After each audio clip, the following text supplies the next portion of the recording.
ሰላም የአርኤክስ ቲዩብ ተመልካቾቻችን፣ ዛሬ እንግዲህ ለናንተ ይዤላችሁ የመጣሁት ሐሳብ ራስን የመቆጣጠር ዲሲፕሊን ከስልክ ጋር ያለንን ግንኙነት እንዴት ማሳካትና ማስተካከል እንዳለብን የሚያስጎበኝ ሐሳብ ሲሆን እናንተ ይህን ቪዲዮ ለመመልከት ላይክ፣ ሼር፣ ሳብስክራይብ በማድረግ ቤተሰብ ሁኑ።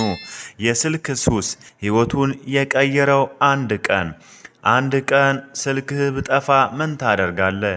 ይህ ጥያቄ ብዙ ሰዎች ሲሰሙ ይስቃሉ።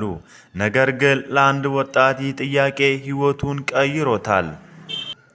ሳሙኤል የተባለ ወጣት በየጠዋቱ የሚነቃው በስልኩ ማንቂያ ነበር። ነገር ግን ማንቂያውን ካጠፋ በኋላ ከአልጋው አይነሳም። 5 ደቂቃ ብቻ ብሎ ማህበራዊ ሚዲያ ይከፍታል። እነዚያ 5 ደቂቃዎች 30 ደቂቃ ይሆናሉ። 30ውም 1 ሰዓት ይሆናል። ቀኑ እንዲሁ ይጀምራል። ለማጥናት ሲቀመጥ ስልኩ ይጠራዋል። ኖቲፊኬሽን ይመጣል። ቪዲዮ ከፈተ። 1 ከሆነ ሌላ ይመጣል። ሲያነቃ 2 ሰዓት አልፎበታል። ነገ እማራለሁ አለ። ይህ 1 ቀን አልነበረም። ሳምንታት ሆኑ፣ ወራትም ሆኑ። 1 ቀን ወደ ሥራ ሲሄድ ስልኩ ከኪሱ ወድቆ ጠፋ። መጀመሪያ ደነገጠ። ወደ ኋላ ሮጠ፣ ደወለ፣ ፈለገ፣ አላገኘውም። በዚያ ሌሊት ስልክ የለውም፣ ማህበራዊ ሚዲያ የለም፣ ቪዲዮ የለም። መጀመሪያ በጧት ተሰላቸ። ከዚያን ግን መጽሐፍ አነሳ። ለብዙ ወራት ያልከፈተውን መጽሐፍ ማንበብ ጀመረ። በማግስቱ ጠዋት ያለ ስልክ ተነሳ። ትንሽ ተራመደ።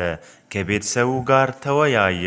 ከቀናት በኋላ አንድ ነገር ተረዳ። ችግሬ ስልኩ አልነበረም፣ ያለ ቁጥጥር የሚጠቀምበት ልማድ ነበር። አዲስ ስልክ ገዛ። ነገር ግን የቀድሞውን ሕይወት አልደገመም። ማህበራዊ ሚዲያውን ለተወሰነ ሰዓት ብቻ መጠቀም ጀመረ። ማስታወቂያዎቹን ወይም ኖቲፊኬሽን አጠፋ።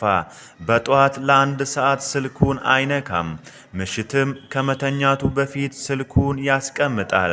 ከ6 ወራት በኋላ በስራው ተሻለ። ብዙ መጻሕፍት አነበበ። ጤንነቱም ተሻሻለ። ይህ ታሪክ ስልክ መጥፎ ነው ለማለት አይደለም። ስልክ በጣም ጠቃሚ መሳሪያ ነው። መማር፣ መስራት፣ መገናኘት ይችላል። ነገር ግን መሳሪያውን እኛ መቆጣጠር አለብን እንጂ መሳሪያው እኛን መቆጣጠር የለበትም። እስኪ ዛሬ የአርኤክስ ቲዩብ ተመልካቾች አንድ ጥያቄ ራሳችሁን ጠይቁ። ዛሬ ራስህን ጠይቅ። በቀን ስንት ሰዓት ስልኬን እጠቀማለሁ? ይህ ጊዜ ለህልሜ እየረዳኝ ነው ወይስ እያራቀኝ? ሕይወትን የሚቀይረው ትልቅ ውሳኔ ላይሆን ይችላል። ምናልባት ዛሬ 30 ደቂቃ ስልክን ከጎን ማስቀመጥ ብቻ ሊሆን ይችላል።